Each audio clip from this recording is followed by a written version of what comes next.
숨은 보험금을 찾아드리는 손해사정사 들입니다. 오늘은 신경계 후유장에 대해서 준비해봤는데 손사님, 신경계 후유장에 진행해 보셨습니까?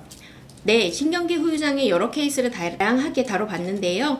오늘 저희가 어떤 경우에 신경계 후유장의 보상을 받을 수 있는지 간단하게 포인트만 요약해서 알려드리도록 하겠습니다. 신경계 후유장애 같은 경우에는 어떤 경우에 주로 평가 대상이 됩니까? 신경계 후유장애는 외상 또는 질병으로 뇌, 척수, 말초신경계에 손상이 발생해서 일상생활 기본 동작 제한이 발생하는 경우에 평가 대상이 됩니다.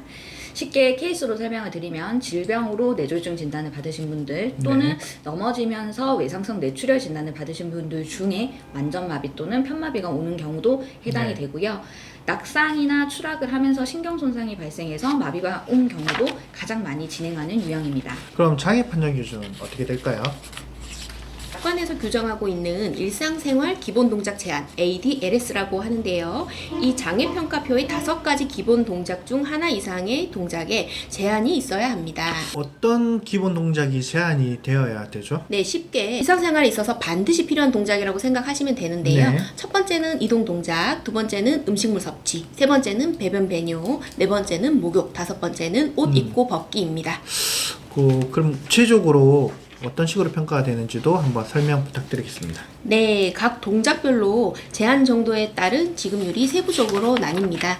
장애평가표에 상세히 지급률이 나와 있는데요.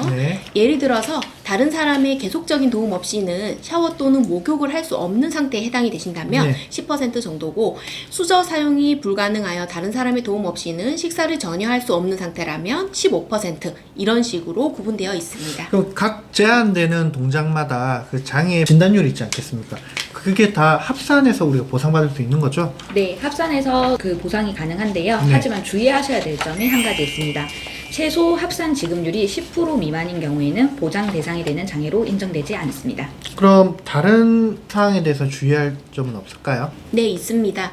2018년 4월 기준으로 약관이 한번 변경이 되었었는데요. 2018년 4월 이전의 약관의 경우 발병 또는 외상 후 6개월 동안 지속적인 치료를 한 다음에 장애평가 대상이 되고, 2018년 4월 이후 약관의 경우에는 발병 또는 외상 후 12개월 이후에 장애평가 대상이 됩니다. 그럼 마비가 왔을 때 이렇게 일상생활 기본 동작 제한 말고 다른 방법으로는 장애평가를 할 수가 없나요? 네, 다른 방법으로도 장애평가가 가능합니다.